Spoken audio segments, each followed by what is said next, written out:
Hello, എല്ലാവർക്കും സുഗമോ ദേവി latest എപ്പിസോഡിന്റെ വിശേഷങ്ങളിലേക്ക് സ്വാഗതം. അപ്പൊ നമ്മുടെ ഇന്നത്തെ എപ്പിസോഡിന്റെ ആദ്യം തന്നെ നമ്മുടെ രജനീനെയാട്ടോ കാണിക്കുന്നത്. നമ്മുടെ ഗിരീഷ് ഇങ്ങനെ എത്താൻ വൈകുമ്പോൾ നമ്മുടെ രജനിയാക്കപ്പാടെ സങ്കടത്തിലിരിക്കുക കേട്ടോ. ചന്ദ്രോത്ത് പോയിട്ട് എന്തായെന്ന് കാര്യങ്ങൾ അറിയാനുള്ള ഒരു ആകാംക്ഷയിലും കൂടിയാണ് നമ്മുടെ രജനി ഇരിക്കുന്നത് കേട്ടോ. നമ്മുടെ നന്ദനെ കാണണം, എല്ലാവരെയും കാണണം എന്നൊക്കെ നമ്മുടെ അമ്മയോട്, നമ്മുടെ ഗിരിയുടെ അമ്മയോട് പറയുന്നുണ്ട്. ആ ഒരു സമയത്താണ് നമ്മുടെ ഗിരീഷ് വരുന്നുണ്ട്.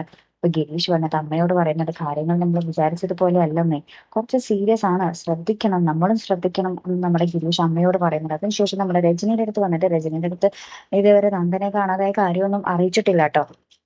അപ്പൊ നമ്മുടെ രജനി പറയുന്നുണ്ട് ഗിരിനോട്, എനിക്ക് നന്ദനെ കാണുന്നുണ്ട്, എന്താണെന്ന് അറിയില്ല, കുറച്ചൊരു നേരമായിട്ട് ഭയങ്കര ഭയം, നന്ദനെ ഭയങ്കര സങ്കടമായിരിക്കും, അവനെ ഒന്ന് കണ്ടാൽ കൊള്ളാം, അവൻ എന്തെന്നെ കാണാൻ വരാത്തേ എന്നൊക്കെ പറഞ്ഞ് ചോദിക്കുന്നുണ്ട്. അപ്പൊ നമ്മുടെ ഗിരി പറയുന്നുണ്ട്, രജനിയുടെ അടുത്ത് നല്ലോണം റെസ്റ്റ് എടുക്കാൻ പറഞ്ഞു, മുറിവൊക്കെ നല്ലോണം ഉണങ്ങിയിട്ട് വരാം, അല്ലെങ്കിൽ ഇൻഫെക്ഷൻ ആയാലോ എന്നൊക്കെ വിചാരിച്ചാണ് അവരൊന്നും വരാത്തെ, അവരൊക്കെ കുഴപ്പമില്ല, അത്യാവശ്യം സമാധാനത്തിൽ തന്നെയാണ് ഇരിക്കുന്നത് എന്നൊക്കെ പറയുന്നുണ്ട് കേട്ടോ. സിദ്ധാർത്ഥൻ സാറിനെ ഇറക്കാനുള്ള കാര്യങ്ങളിൽ അവര് തിരക്കിലാണെന്നും പറയുന്നുണ്ട്.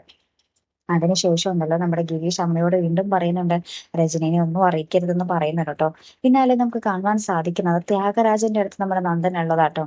അപ്പൊ നന്ദനെ ത്യാഗരാജൻ തീർക്കാൻ വേണ്ടി പ്ലാൻ ചെയ്തു. അന്നത്തെ ദിവസം, ഇനി വരുന്ന ദിവസം നമ്മുടെ നന്ദനെ തീർക്കും എന്ന് നമ്മുടെ ത്യാഗരാജൻ നമ്മുടെ നന്ദന്റെ മുഖത്ത് നോക്കി പറയുന്നുണ്ട്. ഇന്ന് നിന്റെ അന്ത്യദിനമാണ്, നിനക്ക് സ്വർഗത്തിലെ സീറ്റ് കിട്ടാൻ നീ പ്രാർത്ഥിച്ചോ എന്നൊക്കെ പറഞ്ഞ് ഭയങ്കര ഡയലോഗ് കടിക്കുന്നുണ്ട്. നിനക്കൊരു തുള്ളു വെള്ളം പോലും തരാതെ ഞാൻ നിന്നെ കൊല്ലുകൂടാ എന്നൊക്കെ പറയുന്നുണ്ട്. പിന്നെ നമ്മുടെ ദേവികയും നമ്മുടെ ഹരിയങ്കളും നമ്മുടെ ത്യാഗരാജനെ കാണാൻ വന്ന കാര്യവും നമ്മുടെ നന്ദനോട് നമ്മുടെ ത്യാഗരാജൻ പറയുന്നുണ്ട് കേട്ടോ. അപ്പൊ ത്യാഗരാജനോട് നമ്മുടെ നന്ദൻ അത്രയൊക്കെ കെട്ടിയിട്ട് ഇടിയോണ്ടും ഇങ്ങനെ ഭയങ്കര ബുദ്ധിമുട്ടിയൊക്കെ കിടക്കുകയാണെങ്കിൽ നന്ദന്റെ ഭീഷണിക്ക് കുറവൊന്നുമില്ല കേട്ടോ. അതാണ് ഭയങ്കര കോമഡി ആയിട്ട് എനിക്ക് തോന്നിയട്ടോ. നമ്മുടെ ത്യാഗരാജനോട് പറയുന്നുണ്ട്, നീ എന്നെ കൊന്നാ പിന്നെ നിന്റെ ബോഡിയും വീട്ടിലെത്തൂലടാ, നിന്റെ ബോഡി അങ്ങ് പൂക്കത്തേക്ക് പറത്തി വിടോടാ എന്നൊക്കെ പറഞ്ഞ് നമ്മുടെ നന്ദനെ തിരികെ ഭീഷണിപ്പെടുത്തുന്നുണ്ട് കേട്ടോ. അപ്പൊ നമ്മുടെ ത്യാഗരാജൻ പിന്നെയും കുറെ ഇടിയിടിച്ചിട്ട് പറയുന്നുണ്ട്, നിന്റെ കുറച്ച് സമയം കൂടി കഴിക്കാടാ, കുറച്ച് പണിയും കൂടി എനിക്ക് ചെയ്തു തീർക്കാനുണ്ട്, ഇന്ന് രാത്രിത്തോടുകൂടി നിന്റെ പണി തീർന്നടാ എന്നൊക്കെ പറഞ്ഞ് നിൽക്കുന്ന സമയത്ത് നമ്മുടെ ചന്ദ്രമതി വിളിക്കുന്നുണ്ട്. അപ്പൊ ചന്ദ്രമതി നമ്മുടെ ത്യാഗരാജനോട് ചോദിക്കുന്നുണ്ട്, നന്ദനെ കൊന്നോ നീ എന്ന് ചോദിക്കുന്നുണ്ട്. അപ്പൊ നമ്മുടെ ത്യാഗരാജൻ പറയുന്നുണ്ട്, ഇല്ല ചേച്ചി, ഞാൻ വൈകിപ്പിക്കുന്നില്ല, ഇന്ന് തന്നെ അത് നടത്തും എന്ന് പറയുമ്പോൾ നമ്മുടെ ചന്ദ്രമതി പറയുന്നുണ്ട്, അതൊട്ടും വൈകിപ്പിക്കരുത്, അവന്റെ അവസാന ശ്വാസം എടുക്കുന്ന നേരം നീ എന്നെ ഒന്ന് വിളിക്കണം, അവനോട് എനിക്ക് ഒരു അന്ത്യയാത്ര പറയാനാണെന്നൊക്കെ പറഞ്ഞ് നമ്മുടെ ചന്ദ്രമതി കൊട്ടക്കലിപ്പാട്ടോ. അതിനുശേഷം നമുക്ക് കാണാൻ സാധിക്കുന്നത് നമ്മുടെ ദേവിക നമ്മുടെ ഗൗരിയെ വിളിച്ചിങ്ങനെ കാര്യങ്ങൾ അന്വേഷിക്കുകയാണ്.